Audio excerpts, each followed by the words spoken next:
Right then, it is the day of departure for Bilbao. So, it's time to get prepping. I said in the last video I was going to do this during the week, but that didn't work. So, first bits of kit, we've got a tripod, we've got a light, we've got microphones in the bag. The rest of it is going to be very simple. So the first bit we're going to do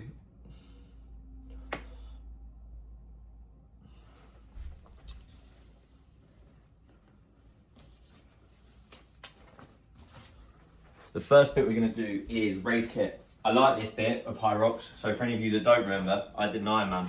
That was maybe one of the most stressful things that I had to pack for. So Hyrox, we've got the purple Pumas.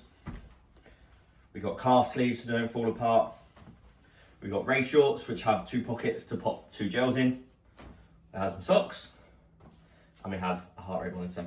And that right there is the race kit for the solos. I'm actually going to take a couple of other bits because I'm doing 2 races and I don't fancy walking around in half tights all day. So this will go in our bag. Obviously, a lot of people have in the past and will continue to put stuff that goes into hold or not on their body, and then it gets lost. So that's going to go in there. So we've got another pair of shorts for the race, some underwear, another pair of socks.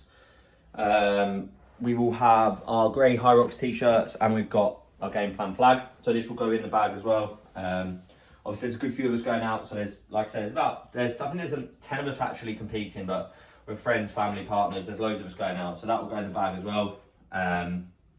Obviously normal charges and stuff like that. And then I'm going to take you through the nutrition that I'm packing as well.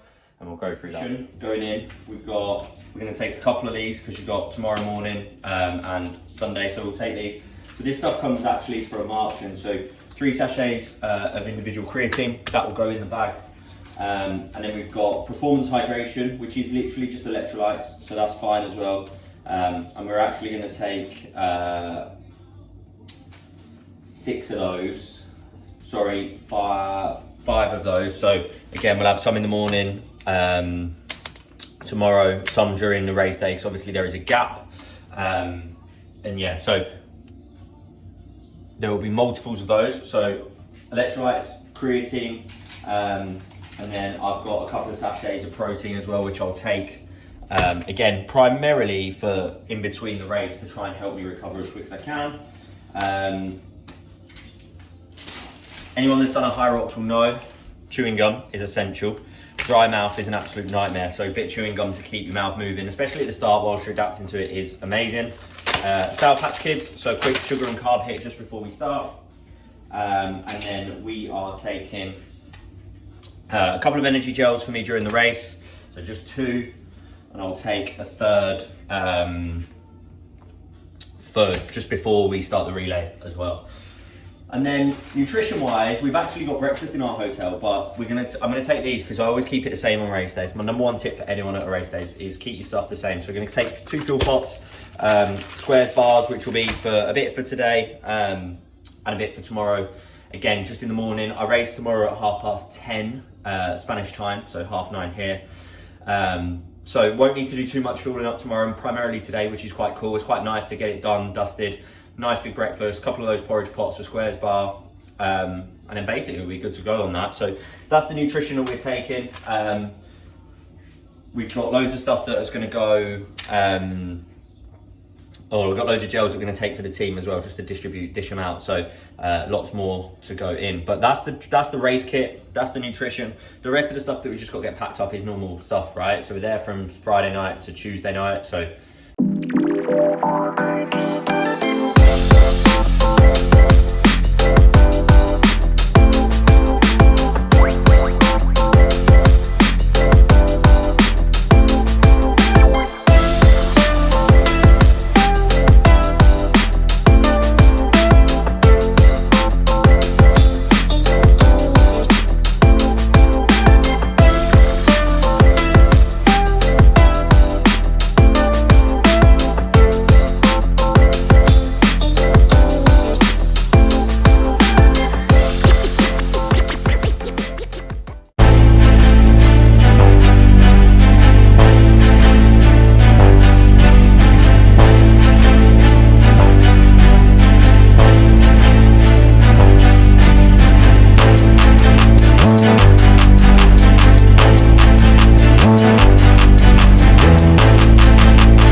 So let's set the scene. Right now we are in Bilbao.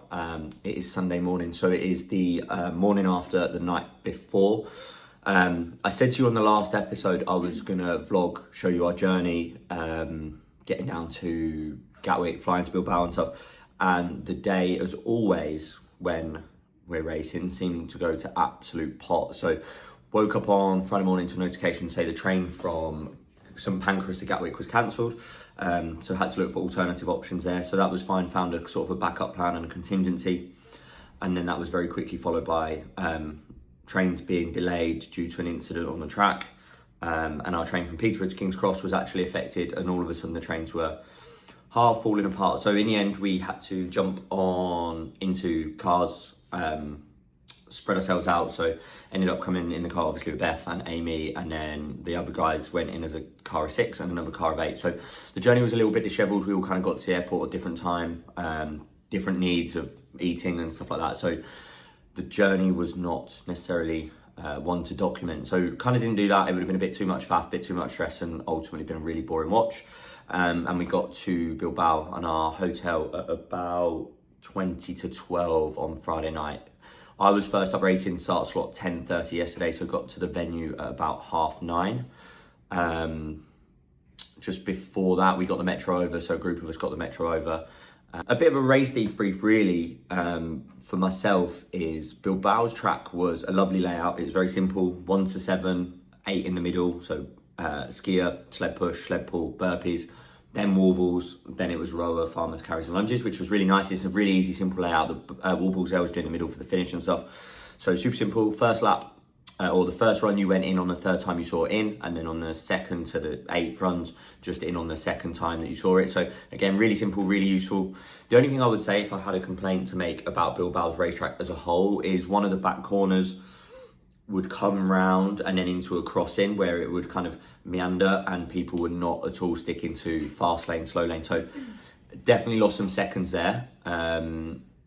If you think about just even a couple of seconds, 3 to 4 seconds per lap, that equates into 17 total run laps of the course. Then all of a sudden you're talking about 30, 35 seconds. So it definitely added up. We were running behind the men's doubles, and I'm probably the slower of the men's doubles as well, which is absolutely fine. There's a place for everyone in the sport, but can just be a bit trickier when you're trying to put your foot down and push the space when, you know, when the track's more congested. So, but that's part of Hyrox, and it's part of the game. So that would be the feedback on that. Ski was great. Got to the skier in first position, and you know, had a really good ski. Kind of got off sub 4 minutes total, including getting in and out. So I was skiing at about a 150 pace. Sitting at about a 170 heart rate, so pretty high, but actually is okay. It was comfortable as being uncomfortable can be, and got off the skier as well in a good time. So really set off from the skier after that and put in a quickest run lap of the day. So that was something like 3:20 into the sled push. Got to the sled push, hit that really hard, but the sled push felt very, very heavy yesterday. I found, and the guys found, that just as it does with different courses, the sled push definitely felt like a heavy sled. But we got through that in good time. I implemented a strategy of stopping halfway on every single length, so 4 lengths, 12.5. So halfway on every length, I stopped, quick shake out legs, but I was really conscious to make sure that wasn't too long. I wasn't holding for too long. 1, 2, 3, go, get to the other end, 1, 2, 3, go. And then come off with a really good time. Like, I think it was like 2:19 on the sled push. I'm really happy with that.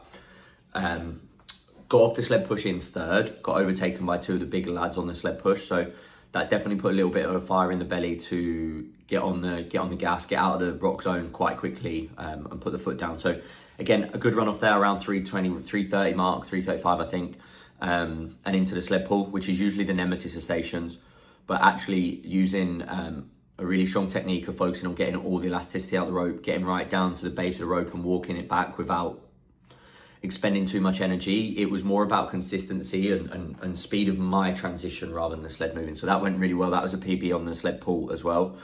And I actually gained 2 spaces on the sled pull, which was good. So I think because I got into the sled pull maybe 4th of my wave, and I was the first men's open wave. Got out of the sled pull, I think in 2nd, and then followed the guy, got him. Then on the burpees, was when I really start to hit the pain cave, I think. Fourth station, so you've done 4 kilometers, fourth station, in the pain cave, struggling, sore, heart rate was at the highest it was at of about 170. So struggling to make sure that, you know, you've still got to push through, you can still survive in that pain cave, but also we had to make sure that, you know, you still got half the race to go. So come out of that in 3:05, which is a good burpee time, but perhaps needs to be quicker for me, for my goals in the sport. So need to get that quicker, need to get that down to sub 3, which it has been in the past, but I'm running so much faster, so it's a fitness thing. So I'm just got to get fitter. The slowest run came off of the back of my burpees, which was 3:53. And then onto the rower. Now, if anyone's been following me on Instagram, if you don't, at Travis Brown Coaching, my coaches, Christian Naley from Ready for Anything, have been absolutely attacking me with the ergs. And it's primarily due to a calf issue that has stopped me from running for such a long time. But we've been hitting 30, 35 kilometers of row and ski work a week, so combined, not individually. And that really paid off when I got to the rower, because I pulled off the quickest row. So I got a 4:08 on the row, including in and out. So again, I was rowing at about a 150, which normally would gas me for the next run, but that felt really comfortable. Potentially, if I'd have kept technique a little bit, I could have got under that. And the goal would be to start doing that in sub 4 minutes, get those 80 seconds gone. Because again, when I go up to the pro weights, that's where I'm going to be needing to make my difference, because it's not going to be on the sleds. Got off that, again, good run, really good run, another quick run. I think that was my second quickest run off the rower. Got to the farmers, decided I was going to run it after the first block of 25 meters, 50 meters. It was very quick, clear that I was not going to run it. So, but just managed to keep moving quicker than I normally do. Saved about 10 seconds on the farmers, which in the grand scheme, my improvement is exactly what I wanted. So at this point, race is going really well. Now at this point, I'm not sure that I'm going to make the sub 60. I didn't think I was going to make the sub 60. Whilst I was racing really well against my wave, I couldn't quite work it out. I think the lap distance on the first run was longer due to the start position. So it was tricky to know kind of where I was at. And then got onto the lunges. Beth was there, Connor from Ready for Anything as well, Christian's client, and Ben, they were all saying that I was on. I was like, I don't think I am on. But obviously, nonetheless, I had to push, and I pushed through. I think that uncertainty of knowing where I was at actually gave me the best time that I've had on lunges. So I went 2:59 on my lunges, again, which is really happy with 100 metre lunge, 2:59. So smashed that. And then obviously I've come out of there at about 51 minutes. So at this point, I know it's on. I know if a 4-minute lap and a 4-minute wall ball is a 59. So I knew it was on. I knew my run lap wouldn't be 4 minutes, but I didn't know how I was going to feel getting into the wall balls. It started to cramp up in the quads a little bit. But ultimately, I still sort of felt okay. So I really tried to put the foot down into the wall balls and thought, if I can get into the wall balls quickly, then I can take as long as I need, get good reps, good control, good depth, avoid no reps, and therefore get my time. And crazily, that's exactly what I did. So I pulled a 3:45 on my last lap run, which gave me a 3:43 average for all my running, which was amazing. And got to the wall balls and yeah, went sub 4 on those. So I crossed the line in 58:46, which, even though I'm filming this the day after, still hasn't really sunk in. So that puts me in first place in age group, 3rd overall. At the time of recording this, we're still waiting to see if the second day of men's open beat me, knock me off, whatever. That's absolutely fine. If they do, I come for sub 60. I got my sub 60, which was, yeah, amazing. So really, really good stuff on the individual stuff.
And then after me, what went on is James went straight after me, so 20 minutes after me, he started and pulled another 102. So amazing time. Rob went after that and pulled a 105 PB, so again, another amazing time. And then G went after that and pulled a 106 PB, so fantastic work from the boys in the men's open. Beth then went up, who's been really struggling with illness this week, and it's been affecting me at home as well, as in fear of getting it, but she's been really poorly, and then still took a 1 minute 47 PB, which I have no doubt would have been 4 or 5 minutes come full health. Raj went after that and got a 131. Not particularly happy with that, I know, for her. But she kind of knows what she did wrong. She knows she was very logical. She knows exactly what's happened. So a 131 is still not a bad time at all. It's still above average considerably for the Women's Open. So really, really good stuff there. And then David went men's pro, pulled a 110. So currently sat third in age group and has the fastest men's pro time in the game plan. So knocked me off by about 35 seconds. So I'll be coming back for that in Glasgow. But yeah, again, waiting to see if anyone knocks him off later, but currently sat in third, which is fantastic. And then the boys set off to do a relay at 6:45. We were all sat on the bikes in the warm-up area at about 6:30 going, I don't know if I want to do this. And that was a thrill. So I won't talk too much through that. The relay, for anyone that doesn't know, is a team of 4. You can do men, you can do women, you can do mixed. So if it's mixed, it has to be 2 men, 2 women. There's an under 40 and over 40 category for each of those. And so you do one run and then the corresponding station. So for example, I did run 1 and the ski. G did run 2 and the sled push. James did run 3 and the sled pull. Rob did run 4 the burpees. I did run 5 the rower. G did run 6 the farmers. James did run 7 and the lunges, and then Rob did run 8 and the wall ball. So we had a good gap in between each to really recuperate. And yeah, the boys absolutely sent it with a 3:24 run average. Unbelievable time, 54, and we took first place overall in the relays. So chuffed with that, unbelievable, and the body is paying for it today. So we're back in the arena for Sunday, so today, at the time of recording, to watch Tamar Leonard in mixed doubles and Amy in the women's, and then we will find out around 1:30 if I'm going to be on the podium, and then about 6:30 to see if David's going to stay on the podium, and then obviously whatever happens with the guys today as well. So been an amazing weekend. Great stuff for the boys and the girls so far, and there'll be more of the same when 24 of us descend into madness on Olympia, forgetting the 10 or 12 that are going to Glasgow before. So it's been a great journey to document. We'll show you more of the snippets of the races, podiums, etc. as long as hopefully we get there. And yeah, if you're looking for kind of like Hyrox programs, we sell like a set program, so like an 8-week program. We have one-to-one online coaching, and obviously we try and fire out tips on Instagram and stuff and podcasts. So make sure you subscribe to the YouTube channel, make sure you're following us on Instagram, make sure you subscribe to the podcast, like and share it with your friends, and we will see you soon in the next one.